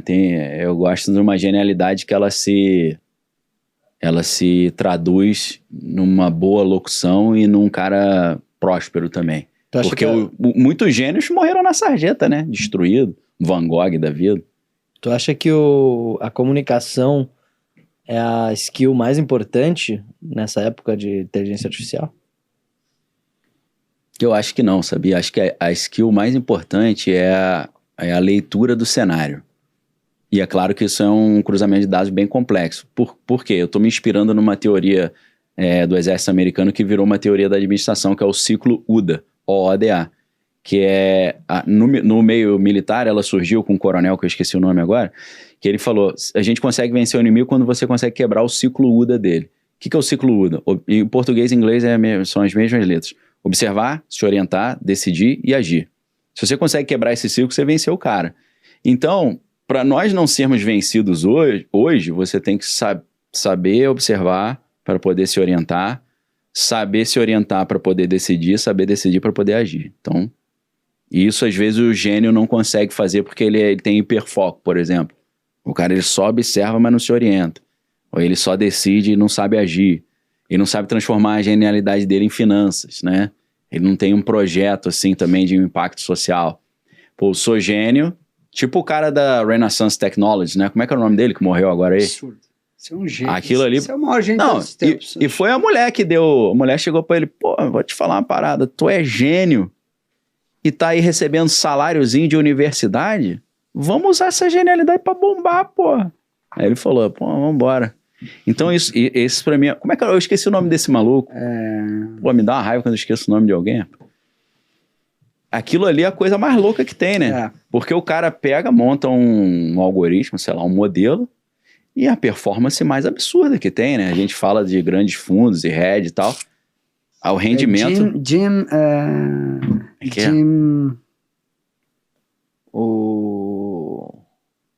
Acabou com a mulher. E o fundo, como é que era o nome do fundo específico?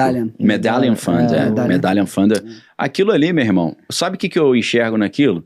O filme Pi. Não é a vida de Pi, não. É só a letra Pi. É um filme de 2003 em preto e branco de um cara chamado Darren Aronofsky. Conta a história de um gênio que o objetivo dele era descobrir um algoritmo para prever as oscilações da bolsa, né? E aí os caras dão um supercomputador para ele e tal. E aí ele é sequestrado por um grupo de judeus. Uhum. E aí ele era judeu também. Ele, por que você me sequestraram? Ele falou, você tem que parar esse projeto. Aí ele falou, por quê? Porque se você achar esse resultado, esse algoritmo, você não vai estar achando só o segredo da bolsa, você vai achar o nome secreto de Deus. Isso a gente não pode permitir. Então, para mim, o Medallion Fund e o Renaissance, eu gosto desse tipo de inteligência. Não é o cara que é tão gênio que ele fica travado. Porque tem um conto, por exemplo, do Jorge Luiz Borges, que o nome do conto é Funes o Memorioso. O cara tinha uma memória tão impressionante que ele conhecia todos os detalhes do rosto de uma pessoa. Se a pessoa virasse de lado, para ele é outra pessoa. Ele já não conseguia reconhecer o cara. Porque a mente dele tinha tantos dados do rosto do cara de frente, se o cara virasse de lado, ele fala, quem é esse cara? Eu não conheço. Eu falo, pô, meu irmão. Então, esse é o gênio burro.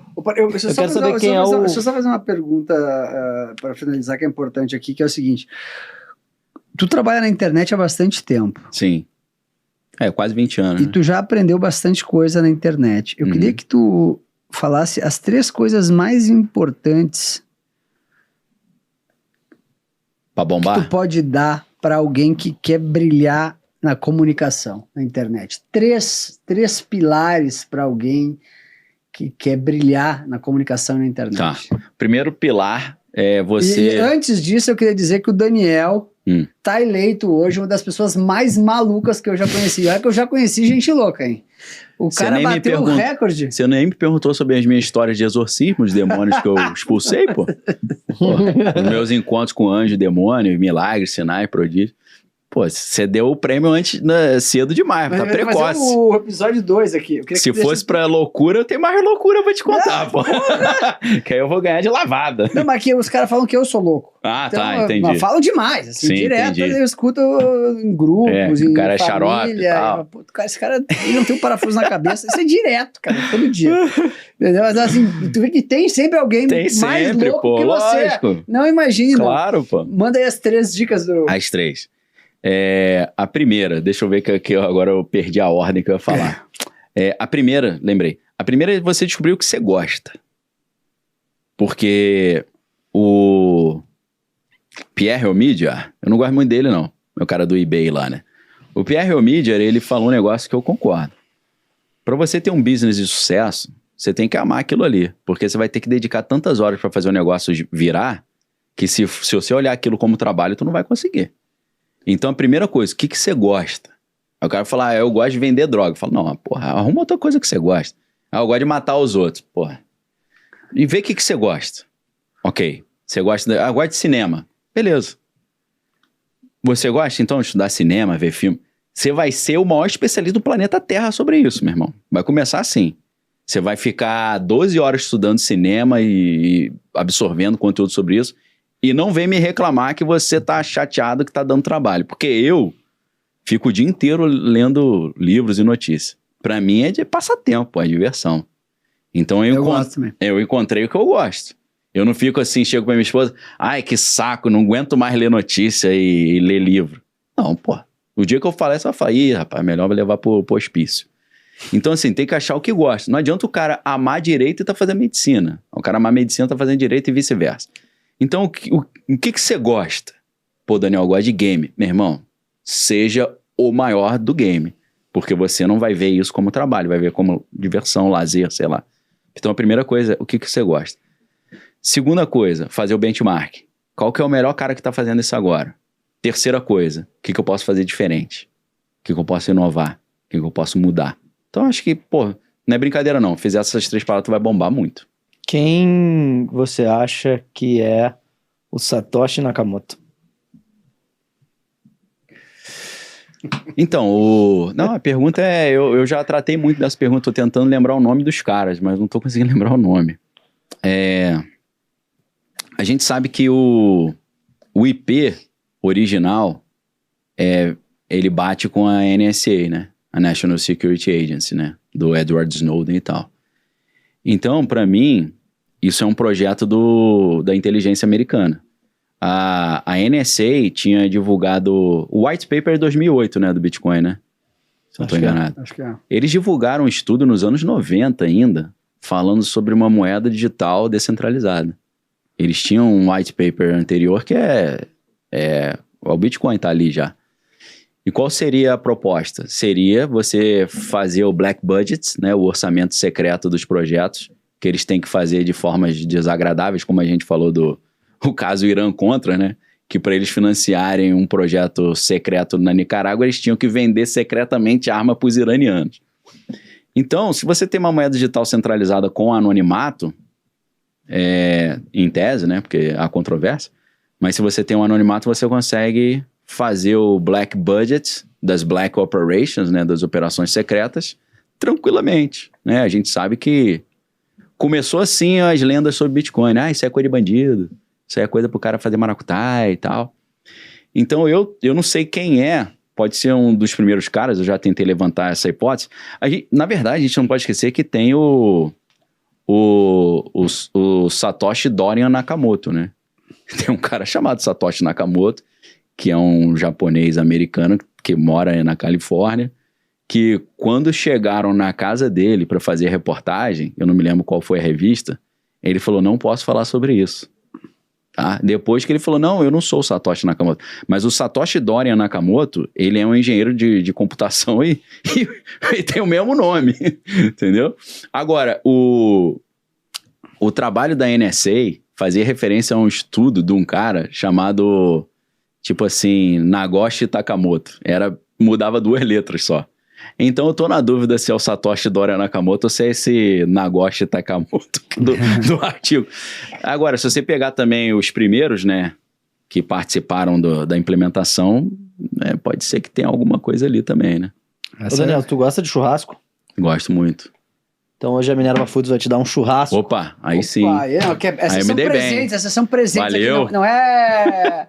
Aqui não é brinde, é presente. Valeu, Minerva Foods. Pode abrir aí. Bora. Não, presente Fiquei até com água na boca. Presente é bom. Não, presente é bom. Inclusive, presentes aqui é raiz, eu tenho uma churrasqueira em casa, eu tô morando já há 1 ano e nunca... Sério? Não inaugurei ainda, agora... Ó, tem o aí kit, sim, o kit pra tu fazer churrasco. Que é bom. Quer ver não a sorte, né, mas a estatística. Meu pai tá chegando hoje. Tá brincando? E meu pai é o cara que mais fala... Você nunca usou essa churrasqueira, pô? Eu falei, não, vamos, agora já tem. Ele tá chegando agora lá, já vou chegar com o material na mão. Pô, show de bola. Acho que eu vou inaugurar minha churrasqueira hoje, hein? Caramba, Adapta, tá te dando 1 ano de acesso aos melhores sistemas de inteligência artificial. Maravilha. Pra tu viajar ainda mais do que tu já viaja na maionese. Bora. Partiu. Vou viajar até Marte. Vamos alucinar junto com a inteligência artificial. Marte. Meu, esse cara, ele tá de parabéns. E aqui tem uma canequinha do podcast. Aí sim, pra valeu tu lembrar mesmo. desse dia que tu veio nos dar uma entrevista. Vai voltar, vai fazer um dois. Que nós queremos saber como é que tira o demônio. De casa, facinho. Eu moro ali na Zona Oeste, ali perto ali do Pacaembu ali. Pertinho. Perto. Vai, costura ali por dentro, chega rápido. Não, e só a quantidade de assunto que o bicho domina é brincadeira. Então, por isso que eu perguntei, quanto tempo vocês têm, cara? Porque eu gosto, como eu falei, eu amo isso. Então, pra mim, é passatempo. Eu olho e, caraca, tá na hora de pegar as crianças no colégio. E agora? Caramba, pega aí pra mim, que eu perdi a hora. Parabéns, vou botar aqui dentro, aqui juntinho. Valeu. Vou te dizer, raramente eu encontro alguém que trabalha no nicho multi-especialista que nem eu. Pô, valeu. Não entendo nada de nada, mas é um pouquinho de... Sabe nada sobre tudo, igual o cara falou pra mim, né? Eu falei, pô, você tá me elogiando ou tá me sacaneando? Você tá me sacaneando, como é que tu sabe pô. disso? Eu falei, cara, na verdade eu não sei. A verdade é que eu não sei. Mas eu sei um pouquinho disso e daquilo também mais um pouquinho. Eu sou do Rio, né? Eu vou na ginga, né? O cara, pô, eu sei um pouquinho de várias coisas, mas o que eu sei mesmo é áudio de besteira no WhatsApp. Isso é uma especialidade. Isso aí você manja? Não, isso aí. Ele sabe de cor os áudios. É mesmo? Ele lembra? Se eu escuto uma vez, já decorou. É uma enciclopédia. São mais de 2.000 áudios decorados que o Corneta sabe de todos Vamos fazer os então tipos. a simulação. Cara, o cara ama isso. Faz o benchmarking e diferenciação. Vai bombar, meu irmão. Vamos criar um perfil de áudios no WhatsApp. Isso aí, os áudios mais loucos e tal. As pessoas com certeza pagariam R$ 9,90 para ter acesso ao estoque de áudios que o Corneta tem de bobagem. Eu tenho mais o estoque de áudio. Vê o benchmarking. Maior estoque de... Tem áudios, até o do Tavares, tem áudios que a gente procura na internet. Cara, esse do Vendedor Tavares. Se alguém tiver o áudio do Vendedor Tavares... Você não tem esse, não? Esse não. Vamos fazer um crowdsourcing aqui. Quem que tem o áudio do Vendedor Tavares? Tavares, tá valendo. Tu Olha, lembra eu sou humilde, trecho? mas eu vou 9,90. botar aqui, ó, quinhentão no Pix. Quanto é o Mandou trecho? pra mim, eu já Qual mando é pro o número do celular. trecho do vendedor Tavares? Né? Cara, que o vendedor Tavares batia o pé na rua, fedia cigarro e vendia mais que todo mundo na rua. Meu, esse áudio era incrível, cara. Então, pra quem tiver o áudio do vendedor Tavares, por favor, Envia aqui, no teu número do telefone já vai 500 no Pix. entre em contato com a produção. Daniel Lopes, o maior Valeu. multi-especialista do Brasil no podcast Café com Valeu. Fé, e vai ter o episódio 2. Daniel, obrigado. Obrigado, que isso. Até o Eu que próximo, agradeço gente. aí o Até o convite próximo aí. episódio de Café Valeu com Fé mesmo. e Obrigado a força. compartilhem esse episódio com todos os multi-especialistas do WhatsApp. Valeu. Um grande abraço a todos do podcast dos formadores de opinião. Se você é um formador de opinião, você assiste esse podcast. Um grande beijo a todos. Valeu, gente. Obrigado pra toda a equipe. Até a próxima quarta-feira. Tamo junto de novo.